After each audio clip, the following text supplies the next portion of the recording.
Hello everyone, welcome to Violet's Handmade Story. Hope you are well, keeping warm. I just thought I'd share with you the progress I've made on the 3 journals I mentioned in my previous YouTube video, that I was going to do some Alice in Wonderland themed journals. So I've made a start. I've decided how many signatures and how many pages are going to be in each signature. So each signature will have this front cover, and then the other signature will have this front cover. I've not started sewing all the pages yet. I've made a start in them, but they'll all have coffee dyed papers and Alice in Wonderland themed papers, pockets, tags, charms, and also I've been doing some of this stamping. So they'll all have these. I've got a White Rabbit one, a Mad Hatter one, and an Alice one, which I'll show you in a minute. So they'll all have them in. And this is the other signature. So I wanted to show you this because this is like journaling right from the start, right from the very beginning. And obviously that's where I'll do my stitching into the cover. So these are the 3, and they don't look much at the moment. They don't look very fat and chunky, but when they're filled with stuff, they will do. And some of them's got pockets in. Now, this material was gifted to me by a friend, and she makes bags. So she gave some of this material. I made a pocket in there. And what I'm trying to do is I'm trying to find the Mad Hatter stamp. I know it's here somewhere.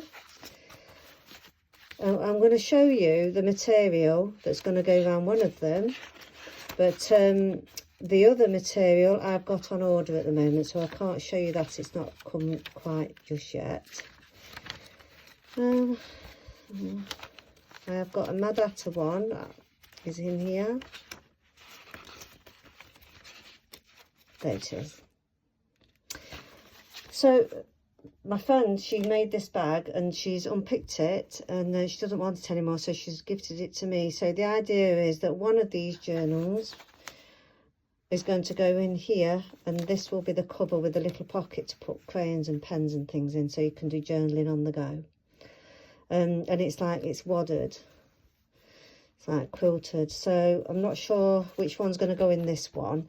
And then the other material has got Alice on it and the pack of cards and the Mad Hatter. So that's the journals in progress at the moment. So I wanted to show you how I do my stamping. So I've got these stamps. This is the Alice one,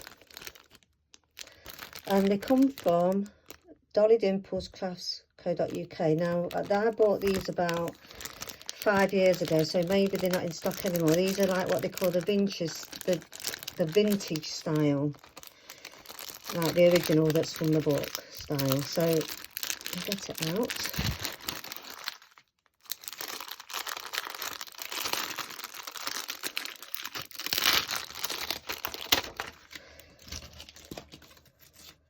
So this is the stamp. It's rubber. Now, when I normally do stamping in my journals, in my own art journals and things like that, I don't really mind if they don't all come out perfect. So I use a block, which is this. And the idea is you put it so that it's the flat side down on the block, like that. And I use this ink because it's permanent and waterproof, so if I wanted to colour the stamp, I could colour it and it wouldn't bleed. So for example, I'm doing this all over the stamp,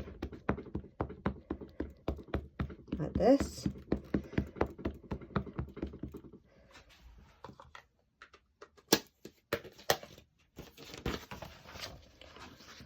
And then I turn it over and press down. Now I'm showing it this because what I'm trying to prove is that it's fine normally when I've got little stamps, little blocks. I can put the pressure on I can put lots of ink on, but on big stamps like this, it's not always ideal to use a block. And I'll show you when I lift it off. See, you could be quite disappointed with that. Now, normally, I don't mind if it's in my journal because I can get one of these pens, a very fine pen. And I spend some time just going over the lines like this. And I quite like it. And it's quite therapeutic. And that's fine. If it's in your journal and you don't mind, nobody's going to see it, probably, that's fine. But if you're doing a birthday card or journals that you sell, you can't really afford to make mistakes with those sort of things. And this is what I use then. And this is a stamping platform, and I'm going to put the link to these below in the description box if you would like to purchase one. It's Tim Holtz, and it comes in this lovely bag from Tonic Studios. Keeps it nice and tidy, and I've had mine quite a while. And the thing is with these is you cannot make mistakes. Now, it's got two strong magnets, and if them two magnets meet, it's really hard to get them apart. So always keep them separate if you can. So what you do with this, get some paper.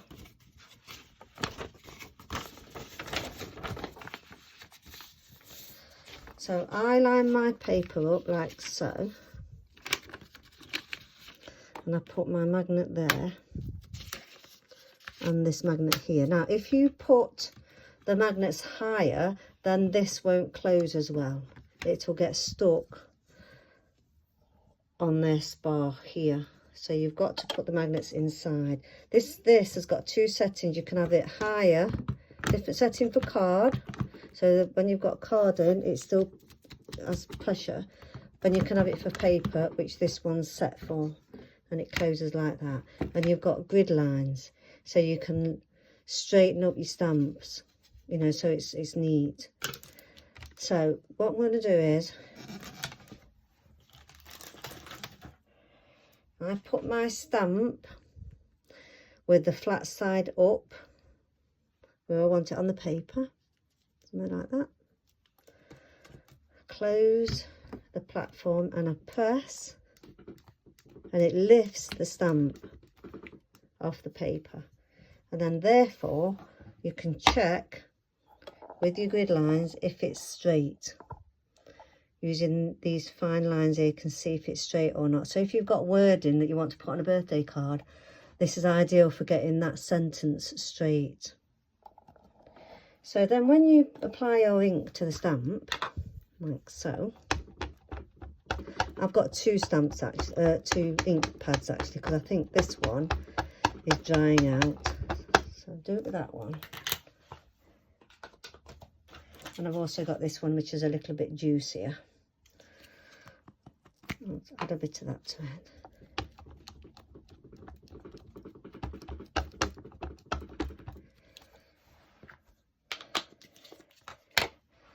And let's close it. And apply pressure. And sometimes it's nice to just let the paper soak up the ink for a while. So apply pressure. And then this is where the platform comes into its own, because when you lift it up, as you can see, it's not a good print. Now, if I had a block and I tried to realign that stamp on there and tried again to try and get it better, then it would blur. And when you've got writing, you don't want to be blurring the writing because you can't see it. So with this platform, it doesn't matter how many times you reapply your ink on spots that you think's not really took. You can keep doing it and doing it and doing it until you get the, you know, the details better, and it will not blur. And this is why I like these platforms, because if, like I say, if you're doing a birthday card, you don't want the writing to be blurred, or like the happy birthday, or they can't read it. And you just keep doing it and doing it until you're happy with the, you know, with the amount of detail that you want on that, on your stamping. And also with this, what you can do is, because it's never going to move, you can add different colour stamps to your picture and keep going on top and, you know, doing different layers of stamps, of colour. And so this is why I think platforms are good. And so you just keep doing it until, like I say, I think with my inks, they are wearing down a bit. But it doesn't matter with a platform, because you can just keep doing it and doing it until you've got that amount of ink that you want. I want to do it one more time, and I want to show you what I use to clean the platform. Because as you can see, it's getting a bit inky. And it's permanent ink, so you can't wipe it off with general cleaners, really.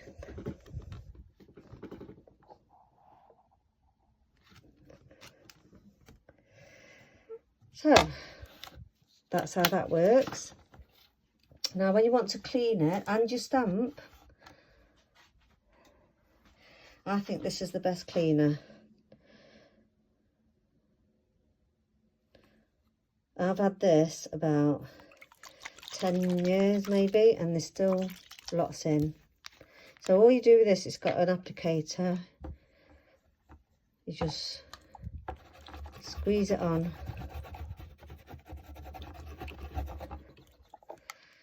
Like that, and then you can use a paper towel.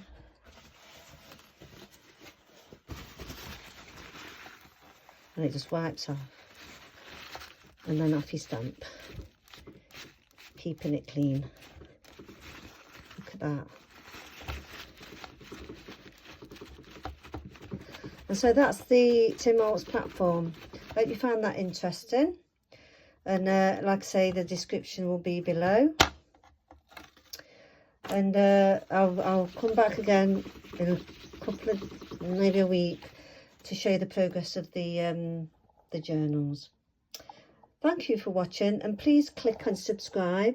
It does make a difference to my channel, and you know what, I like bringing these videos to you, and so it's really encouraging if you can show me that you're actually, you know, interested in what I'm doing. And may I encourage you to leave comments, please, so that you can just talk to me, or you know, we can help one another with crafting or whatever. If you want to know where I got anything from, just let me know, and I'll send you it, send you the links to it. But I'm going to put the link to the Tim Holtz platform below, and this I recommend also. Thank you for watching. See you. Bye.